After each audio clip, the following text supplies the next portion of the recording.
Flexible manufacturing system के कुछ benefits और उसके लिमिटेशन के बारे में। यहाँ पे आप देख सकते हैं बेनिफिट्स में हमारा लोअर लीड टाइम। देखिए सबसे पहले तो लीड टाइम समझते हैं होता क्या है।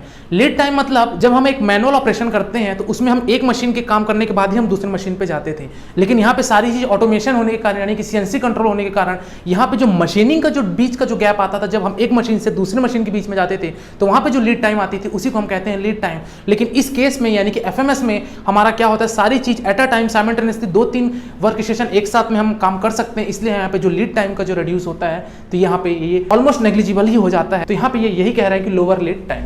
सेकंड आते हैं ग्रेटर फ्लेक्सिबिलिटी, यानी कि अभी मैंने आपको बताया कि वर्क स्टेशन एक काम चल रहा है तो वर्क स्टेशन 2 भी कर सकता है, 3 भी कर सकता है, साथ ही साथ वो मटेरियल हैंडलिंग स्टोरेज को भी संभाल सकता है, यानी कि वो डिपार्टमेंट को भी देखेगा और हम ये डिपार्टमेंट को भी देख सकते हैं, यानी कि वर्क स्टेशन वाला भी काम हमारा साइमल्टेनियसली एट अ टाइम होते रहेगा। इसलिए हमारी फ्लेक्सिबिलिटी बहुत ज़्यादा हो जाती है, जो कि अच्छी बात है हमारे एफएमएस के लिए या फिर किसी भी प्लांट के लिए।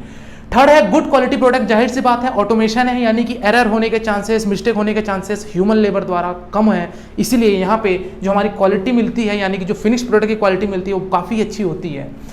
फोर्थ पॉइंट है हमारा रिडक्शन इन इन्वेंट्री। हमने भी देखा था पीछे ब्लॉक डायग्राम पे, वहां पे जो इन्वेंट्री था यानी कि जो स्टोरेज प्लांट था लोडिंग अनलोडिंग वाला, और वहां से कुछ सामान यानी कि रॉ प्रोडक्ट्स जो हमारे मटेरियल हैंडलिंग में आते थे और मटेरियल हैंडलिंग से वो वर्क स्टेशन में जाता था, तो ये सारे काम कौन कर रहा है, हमारी सीएनसी ऑपरेटेड मशीन्स कर रही हैं, एक बस ह्यूमन ऑपरेटर के द्वारा। तो यहाँ पे जो हमारी रिडक्शन इन इन्वेंट्री है, यानी अक्सर जब मैनुअल प्रोसेस किया जाता था हमको इस चीज का हम प्रिडिक्ट नहीं कर पाते थे कि कितनी मात्रा में हमको किसी भी प्रकार की रॉ मटेरियल को स्टोर करना पड़ेगा, नहीं करना पड़ेगा, लोडिंग अनलोडिंग सारी चीजें का प्रॉब्लम फेस करने को मिलती थी। लेकिन इस केस में यहाँ पे आराम से हम इन्वेंट्री कंट्रोल कर सकते हैं। लास्ट है हमारा एक्सटेंडेड पीरियड प्रोडक्शन, यानी कि सपोज हम किसी वर्क स्टेशन पे काम कर रहे हैं, वर्क स्टेशन 1 पे हम सपोज मान लीजिए ड्रिलिंग का ऑपरेशन कर रहे हैं। ड्रिलिंग ऑपरेशन करने के दौरान वहां पे ह्यूमन अटेंशन की ज्यादा जरूरत नहीं है, क्योंकि वहां पे जो भी ऑपरेटेड हो रही है वो सिर्फ सीएनसी मशीन के द्वारा ऑटोमेटिक हो रही है। इसलिए यहाँ पे ये कह रहा है कि जो हमारी पीरियड प्रोडक्शन होती है, एक बार सीएनसी कमांड देने के बाद हम उसको आराम से कुछ समय के लिए छोड़ सकते हैं जब तक प्रोसेस पूरा नहीं हो जाता।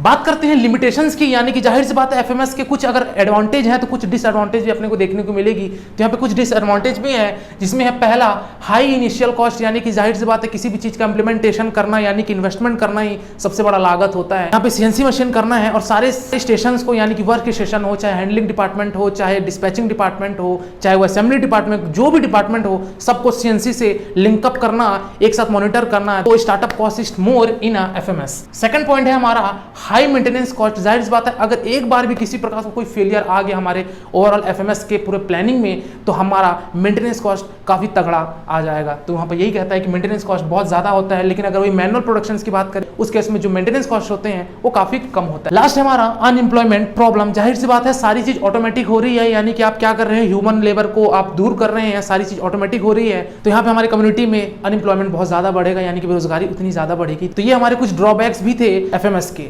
तो आज की वीडियो में फिलहाल इतना ही दोस्तों, मिलते फिर एक नई वीडियो के साथ, एक नए टॉपिक के साथ। इस टॉपिक से रिलेटेड किसी प्रकार का कोई डाउट है या फिर कुछ क्वेश्चंस है तो आप कमेंट सेक्शन में बता सकते हैं, या फिर आप और कौन से टॉपिक पे आप वीडियो चाहते हैं वो भी बता सकते हैं। तब तक के लिए शुक्रिया।